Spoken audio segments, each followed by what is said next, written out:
நமஸ்காரம். உங்கள் அன்பிற்கும் அபிமானத்துக்கும் வித்யாபுத்திரன் பிஆர் ராஜா குளத்தூர்ந்து பேசுகிறேன். இது என்னுடைய 79வது வீடியோ. இன்றைக்கி பேசக்கூடிய டாபிக் இது ரெப்புடேஷன் கிடையாது. Please make you note. நான் முன்னாடி பேசின டாப்பிக்கில் ஸ்லைட்லி டிஃப்ரெண்ட். இது குலதேவதா, கிராம தேவதா, இஷ்ட தேவதான்னு 3 இருக்குது சொல்லியிருக்கு. நித்தியப்படி பூஜை பண்ணும்போதே நிறைய வரங்கு வாங்குவோம். கடைசியில் கற்பூர நீராஜனெலாம் பண்ணிவிட்டு அந்த மந்திர புஷ்பெல்லாம் போட்டு இந்த ரக்ஷாந்தாரையாமி சொல்லிட்டு அந்த அக்ஷதையை போட்டு முடிச்சிடுறோம் பூஜையில்.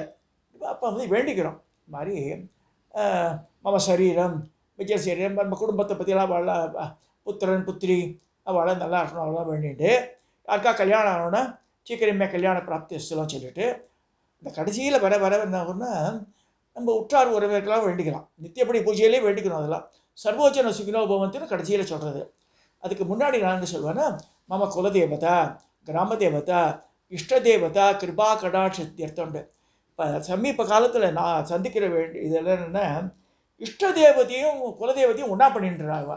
அதான் பிரச்சனை. அதாவது மாமியார் மற்ற மாமியார் பீரியட்லேயே மாறிடுது. சிலது ஈஸியாக போய்ட்டு திருப்பதிக்கு ஈஸியாக போய்ட்டுன்னு சொல்லிட்டு இவள் வந்து கிராமத்துக்கு யார் போவான்னு சொல்லிட்டு நாத்தாற்று டிஸ்ட்ரிக்ட் இந்த நிறைய பார்த்தேன் நான். இங்கே இப்போ கீழப்பந்தல்ன்ற ஊர் ஒருத்தருக்கு, அந்த ஊரில் பார்த்தா சிவன் கோவில் இருக்குது, ஜலகண்டேஸ்வரன் இருக்குது, அம்பாள் வந்து பிடாரியம்மன் இருக்குது. அதுதான் வந்து கிராம தேவதை.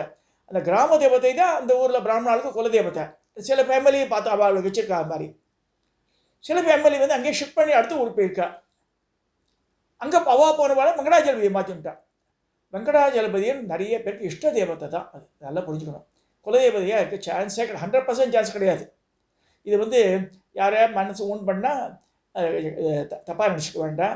குலதேவதைன்றது சின்ன தேவதையாக தான் இருக்கும் 100%. இதை பல பேர் நிறைய ஆராய்ச்சியெல்லாம் பண்ணியிருக்கா. நம்ம கம்மிங் டு சப்ஜெக்டு. வெங்கடாஜலபதி கொஞ்சம் விலகி இருக்கலாம். புரட்டாசி மாதம் நடந்துருக்கு, அப்புறம் கோபப்படுத்த வேண்டாம். இப்போ வந்து குலதேவதை அது சொல்கிறோம். இப்போ என்னுடைய மதுரை வீரன் எங்கள் அம்மா சொல்லுவாள். சின்ன வயசுல மதுரை வீரன் தான் அம்மா சொல்லுவாள். என்ன பண்ணுவாள், இதுக்கு பெரிய பூஜையெல்லாம் கிடையாது. அதில் வைத்தீஸ்வரன் கோவில் போனால் மாயவரம் ரோட்டில் அந்த சதாபிஷேகன்ற ஹோட்டலுக்கு எய்த்தா மாதிரி இந்த திரௌபதி அம்மன் கோவில் இப்போ பிரமாண்டம் கட்டியிருக்கா. அது உள்ள மதுரை வீரன் ஒதிய மரம் ஒரு மரம் வந்து அது எங்கள் அம்மா காலத்தில். எங்கள் அம்மாவுக்கு 13 வயசு கல்யாணம் பண்ணுவார். அப்போ இருந்திருக்கு. அப்புறம் நாங்களாம் போகும்போது உதிய மரத்தை காணும். அப்புறம் கேட்டேன், எங்கேயே உதிய மரம்க்கு சொல்லுவாளான்னு. இல்லைங்க, அந்த மரத்தை வெட்டி நாங்கள் வந்து கோவில் கதவு பண்ணிட்டோன்ட்டோம். ஸோ அந்த மரத்தை அந்த மாதிரிலாம் மரத்தை வச்சு தேட முடியாது. இப்போது காலங்கள் மாறும்போது எல்லாமே மாறிடுறது, காட்சிகள் மாறிடுறது. ஸோ அந்த காட்சி இல்லைன்னு சொல்லிட்டு நம்ம cannot refuse. Again I repeat, மாறுது, சேஞ்சஸ். அதாவது we have to accustom to changes. அதுக்கேற்ற மாதிரி மாறணும், நம்மளே மாற்றி தூக்கி போட்டுருவா. நல்லா ஞாபகம் வச்சுக்கோங்க. சேஞ்சஸ் இருக்கும்போது அதுக்கேற்ற மாதிரி நம்மளும் மாறணும். ஸோ அங்கே வந்து முத்தாத்தாருன்னு சொல்லிட்டு முத்துவீர சுவாமின்ற மதுரை வீரனை வைத்தீஸ்வரன் கோவிலில் அங்கே போய் நான் கற்பூர தீபாராதனை பண்ணி ஒரு தேங்காய் உடைச்சி தேங்காய் பழம் வெத்தலை பார்க்க நிறுத்தி மட்டும் வந்தால் எனக்கு வாழ்க்கையில் ப்ரமோஷன் கிடச்சிது. இது வாழ்க்கையில் நான் ஃபேஸ் பண்ணிது சொல்கிறேன். ஸோ கிராம தேவதான் துர்கா சகசரநாமம் எடுத்து பாருங்கள். துர்கா சகசரநாமத்திலேயே கிராம தேவதான்னு வரும் துர்காவை. சன்ஸ்கிரிட்லேயே துர்கா சகசரநாமத்தை தயவுசெய்து படிங்க. அதில் கிராம தேவதான்னு வரும். ஸோ துர்கை, காளி இவெல்லாம் கிராம தேவதைகள். ஸோ கிராம தேவதை very powerful. You cannot ignore இட்டு. அந்த ஊரில் நுழையும் போதே அவளுக்கு வணக்கம் சொல்லிட்டு தான் போய் ஆனும் உள்ள அக்ரஹாரமாக எங்கே இருந்தாலும் சரி. இந்த கிராம தேவதையை அலட்சியம் பண்ண முடியாது. இப்போ நான் கூட ஒரு தடவை இதோ அரியத்துறைக்கு போகும்போது மொத்தமாக நான் சொல்கிறேன் 35 வருஷத்துக்கு முன்னாடி சக்கரமங்கல் ஆற்றுலேயே பண்ணி எடுத்து போகலான்னு போகிறேன். சத்தியமாக நடந்தது. எங்கள் குளத்தூரில் நான் இருக்கேன். எங்கள் ஆற்றுலேருந்து திரும்பி அப்போ வேறு வழியாக போனேன். இங்கே தண்ணியெல்லாம் இருந்துன்னு சொல்லிட்டு அந்த வழியாக போகும்போது பார்த்தா அங்கே லக்ஷ்மி அம்மன் கோவில் இருக்குது குளத்தூரில் மெயின் ரோட்டில். இப்போ சேகர் பாபு மினிஸ்டர் வந்து அது கும்பாபிஷேகம்லாம் பண்ணிலாம் பண்ணார். நல்லா பண்ணியிருக்காரு. முன்னாடி சின்ன ஒரு மேங்களூர் ரோடு போட்டு தான் இருந்தது. இப்போ நல்லா ஆயிடுது. அந்த கோவில்லேருந்து ஒரு சக்தி இந்த கார் உள்ள வென்றார மாதிரி ஒரு ஃபீலிங் எனக்கு. என்னவோ சிக்கன ஒரு என்னவோ கிரகிச்சுன்னா மாதிரி. மாரியம்மனுக்கு சக்கரை பொங்கல் பிடிக்கும். நான் இங்கேயே அங்கே எடுத்து போகிறேன். இங்கே அறியத்துறைக்கு கரெக்டாக சொல்கிறாரு குருக்கள். அங்கே எல்லா தேவதை ஏதாவது இருந்ததுதான்னு. ஆமாம், லக்ஷ்மி அம்மன் இருக்குது மாமான்னு. இல்லை அந்த எங்கேயா நீங்கள் பண்ணான்னா அந்த இடத்துலாம் பண்ண தவிர அந்த காம்பவுண்டுக்கு வெளியில் எங்கேயோ பண்ணி கொண்டு போது அந்தந்த இடத்த கிராஸ் பண்ணும்போது அந்த வில்லேஜ் எல்லை தேவதைகள் உறிஞ்சிடும், சத்தம் உறிஞ்சிடும். சாமிக்கு நைவேத்தியம் பண்ணுறோன்னு வச்சுக்கோங்களேன், அந்த ஆவி பறக்க சாதம் வைக்கணும், கொஞ்சம் நெய் விடணும் சுத்தாரணத்துக்கு. அது பருப்பையும் ஆட் பண்ணுறா சில பேர். அப்படி பண்ணும்போது அதனுடைய எசன்ஸ் தான் எடுத்துக்கும் சுவாமி. நம்ம நம்ம நம்ம நம்ம நல்லா வளைச்சிக்கிட்டு சாப்பிடாது. சுவாமியை வந்து அந்த எசன்ஸ். அதனால தான் சாதம் பிரசாதம் சொல்லியிருக்கு. பிரசாதம்னா அந்த எசன்ஸ் அதை எடுத்துட்டு இல்லையா, அப்போ தனி டேஸ்ட் மாறிடும் சாதத்துக்கு. சுவாமிக்கு நைவேத்தியம் பண்ணாத சாதத்துக்கும் நைவேத்தியம் பண்ண சாதத்துக்குமே வித்தியாசம் தெரியும். டேஸ்ட் பண்ணி பார்த்தா தான் தெரியும் அது. ஸோ அது மாதிரி எல்லா தெய்வங்களை தாண்டி போகும்போது அது அதனுடைய இதை எடுத்துன்றோம் சொல்லியிருக்கு சாஸ்திரங்களில். சத்தியமான உண்மை, நம்பணும். அதை வீட்டிலே பண்ணி எடுத்து போகவே கூடாது காரணத்தை கொண்டு. எந்த கோவிலுக்கு போனாலும் சரி, அங்கே செட்டி கிடைக்கிறது இல்லைன்னா ஆற்றுலேயே பாத்திரம் எடுத்து போங்க, மங்கள பானை எடுத்து போய் அங்கே போய் பண்ணுங்க. வெரைட்டியில் வச்சுட்டு மோகன் கோஜி காமிச்சுக்காருக்கு ஹோமெல்லாம் பண்ணும்போது வெரைட்டி தான் யூஸ் பண்ண, நிறைய கட்டையை யூஸ் பண்ண மாட்டார். இந்த வெரைட்டியே வந்து தக்க அப்படியே கணக்கணக்கணான்னு இருக்கும், உடச்சி உடச்சி வைப்போம். அப்படியே மேலே வச்சுருந்தா அழகாக ஹவிஸெல்லாம் உடனடியாக ஆகிடும் அது. ஸோ அந்த மாதிரி பண்ண வேண்டியதான். நம்ம பண்ணக்கூடிய இதை வந்து சிம்பிளிஃபை பண்ணிக்கலாம். இப்போ மாவிளக்கு மாவெல்லாம் ஆற்றுல இது பண்ணிவிட்டு அங்கே போய் பசிஞ்சுக்கலாம், அதெல்லாம் பண்ணிக்கலாம்.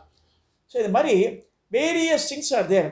இந்த எல்லை தெய்வத்தினுடைய என்னுடைய பழக்க வழக்கங்கள் எப்படி ஆச்சுன்னா, இங்கே எங்கள் ஊர் லக்ஷ்மி அம்மன் தாண்டி போகும்போது அங்கே 6 மாத காலம் கிண்டியில் ட்ரான்ஸ்ஃபர் பண்ணான். அங்கே பஸ்ஸுக்காக வெயிட் பண்ணுவேன். அப்போ அந்த அம்பாள் சொல்கிறேன், உங்கள் ஆற்று மாடியில் பிரபா இருக்குது, கொண்டு வந்து கொடுன்றா. சரி, நான் கூட இது பிரம்மேன்னு விட்டேன். ஒரு நாள் ஆச்சு, 2ஆம் நாள் ஆச்சு, 3rd டே இந்த பூக்காரி கிட்ட கேட்டேன், உள்ள சாமிக்கு பிரபா இல்லைங்க, திருவாசியெல்லாம் கிடையாது சாமிக்குன்னா. ஸோ அது உண்மைன்னு சொல்லிவிட்டு பிரபையை எடுத்துட்டு ஆற்றுல தனியாக இருந்தது என்கிட்ட. அந்த காலத்துக்கு 3000 ரூபா அது.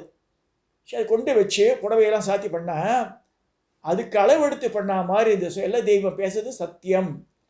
அதே மாதிரி புதுவையல்னு ஒரு ஊர், இந்த அரியத்துறைக்கு போகிற வெளியில் வரும், அது சிறுவாபுரி தாண்டி. அங்கே எல்லா தெய்வம் இருக்குது, எல்லையம்மனே பேர். 3 தடவை இடிச்சு கட்டினா அதை.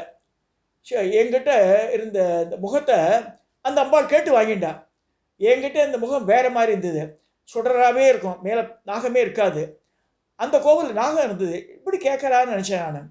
அப்புறம் பார்த்தா அந்த வெள்ளிக்கவசத்தை எடுத்து பார்த்தா அதுக்கு நாகமே இல்லை, ஒரிஜினல் சிலை இல்லை. சரி, என்கிட்ட இருக்கிறது வாங்கிட்டான். சரி, எல்லா தெய்வங்களை அலட்சியம் பண்ணக்கூடாது. அது சின்னதாக எது வேணா இருக்கணும். அதே மாதிரி நம்ம வந்து இது நம்ம எப்படி பிராமணா, அது எப்படி மதுரை பேர் குலதெய்வமாக்கும். நான் கூட ஒரு காலம் ஆர்கியூ பண்ணியிருக்கேன் அம்மா கிட்டலாம், சும்மா இல்லை பேசக்கூடாது அம்மா. இதுக்கு சொல்ல வரேன்னா, அதெல்லாம் வீரமிக்க கடவுள் டக்குன்னு சேங்ஷன் பண்ணும் உங்களுக்கு. மிச்ச பெருந்தெய்வங்கள்லாம் நம்ம 1008 விரதங்கள் இருக்கணும், இது பண்ணணும், லேசி இறங்கி வராது. எல்லா தெய்வங்கள் இன்றைக்கி அப்ளிகேஷன் போட்டால் நாளைக்கே நடந்துடும். நல்லா ஞாபகம் வச்சுக்கோங்க. அந்த ஊருக்கு உண்டான ஒரு ஊரில் இருக்கும், அந்த ஊர் எல்லா தெய்வத்திற்கு வேண்டு. அந்த பஸ்ஸுக்கு ஏறும்போது போய் பார்த்துட்டு போ, ஊர்லேயே வரும்போது பார்த்துட்டு வா. ஸோ அதுக்கு எதாவது அபிஷேக ஆராதனை பண்ண வருஷத்துக்கு உதவியாவது. அந்த மாதிரி பண்ணும்போது எல்லை தெய்வங்கள் பராக்கிரம் மிக்கது. பல இது நடந்திருக்கு. கிருஷ்ணதேவராயரே வந்து நிறைய அனுபவப்பட்டதாக சரித்திரங்கள்லாம் வருது அந்த எல்லை தெய்வங்களில். இஷ்ட தெய்வத்தையும் குலதெய்வத்தையும் இப்போ கன்ஃபியூஸ் பண்ணிடுறா திருப்பதி வெங்கடாஜலபதி. அப்படி தான். இதுக்கு இங்கே ஒரே ஒரு இது மட்டும் குறிப்பிட்றேன். நாராயணவனம் இருக்குது, பெரியபாளையம் தாண்டி ஊத்துக்கோட்டை வழியாக போகும்போது நாகலாபுரம்னு ஊர் வரும், ராமகிரி வந்துடும். அங்கே வந்து வாலீஸ்வர மரகதவல்லின்னு இருக்கும், அங்கே நந்தி வாயில் தண்ணி கொட்டிகிட்டே இருக்கும். நாகலாபுரம்னு ஊர் வரும், அங்கே வந்து வேதநாராயண பெருமாள் அப்படின்னு இருக்குது. அடுத்து வந்து நாராயண வனம்னு இருக்குது. நாராயணபுரம் வந்து வனம் ஆகிடுது, அந்த ஊர் பேர் நாராயண வனம், ஆக்சுவலாக புறமாக இருக்குது. ஆற்றுக்கு அந்த பக்கத்தில் பட்டாச்சேரி ஐஷம் பண்ணாருங்க. என்னன்னு கேட்டால், இங்கே வாங்க உங்களுக்கு காமிக்கிறேன்னு சொன்னார்.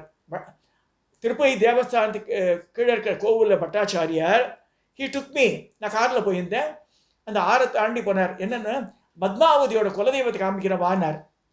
பார்த்தா பத்மாவதிக்கே குலதெய்வம் காளி தான்.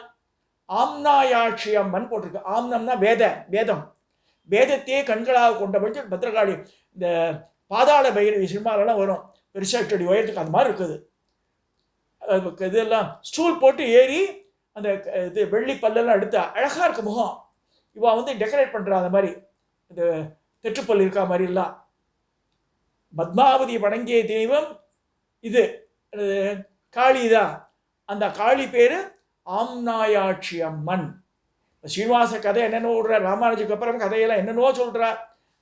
ஸோ அவளுக்கே குலதெய்வம் அதுன்னும் போது வேறு யார் குலதெய்வம் மறக்க முடியாதது?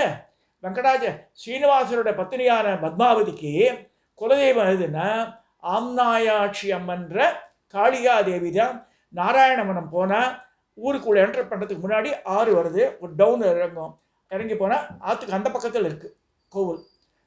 மண்கோட்டை, அங்கே ஆகாசராஜன் வாழ்ந்த மண்கோட்டை இருக்குது, அங்கே தான் பத்மாவதி வசிச்சா. சரி, இவ்வளோ எது சொல்கிறோன்னா குலதெய்வ சின்ன சின்ன தெய்வத்தை பார்த்து இது வேண்டான நம்ப நிச்சயம் பண்ணவே கூடாது. அதனோட பராக்கிரம்பு அந்த பத்மாவதி குலதெய்வத்தில் இதுலேருந்து பெரிய கருங்கல் பலகை, அதில் எந்திரமெல்லாம் போட்டு வாசலை பதிச்சிருக்கா. உள்ளே பார்த்தா பிரம்மாண்டமான உருவத்தோடு இருக்குது. திருப்பதி தேவஸ்தானத்துக்கு கீழே இருக்க கோவில் நான் சொல்கிறது. ஸோ இந்த குலதேவதா, கிராம தேவதா, இஷ்ட தேவதா இதெல்லாம் ஒவ்வொன்றும் வெவ்வேறு. அட்லீஸ்ட் இந்த கிராம தேவதாவும் குலதெய்வம் ஒன்றாயிடும். சில நேரத்தில் ஒரு கிராமத்தில் குலதெய்வதையும் கிராம தேவதையும் ஒன்றா இருக்கும். ஆனால் இஷ்ட தேவதைக்கு அங்கே வந்து நுழைச்சிடக்கூடாது. இது இந்த மாதிரி நுழைக்கிறதுனால தான் நிறைய குடும்பங்கள் ப்ராப்ளத்தில் இருக்குது. தயவுசெய்து அது பண்ணாதவங்க அவள் சொந்த ஊருக்கு போங்க, தேடின்னு போங்க. அந்த ஊருக்கு போனால் ஈஸியாக கண்டுபிடிச்சிடலாம். நம்ம ஒரு ஒரு அடி எடுத்து வச்சா 10 அடி பகவான் முன்னாடி வந்துடுறான்னு சொல்கிறான். அது அம்பாளாக இருக்கட்டும், வேறு ஆண் தெய்வமாக இருக்கட்டும், நம்மளை நோக்கி வந்துடும். அது முன்னாடியே காமாட்சி அம்மன் பார்க்க சொன்னால் நிறைய பேர் பண்ண ஆரம்பிச்சிட்டான்னு சொல்லியிருக்கா. ஃபோன் பண்ணி எனக்கு நிறைய பேர் நல்லா பாசிட்டிவாக சொல்கிறா. நல்லா எல்லா ராத்திரி ப்ராப்ளம் சால்வ் ஆகி இந்த நவராத்திரி முடியறதுக்குள்ளே எல்லா ராத்திரிலையும் நல்ல சுப நிகழ்ச்சிகள் நடக்கணும்னு சொல்லி வேண்டிட்டு இந்த பதிவை நான் முடிக்கிறேன்.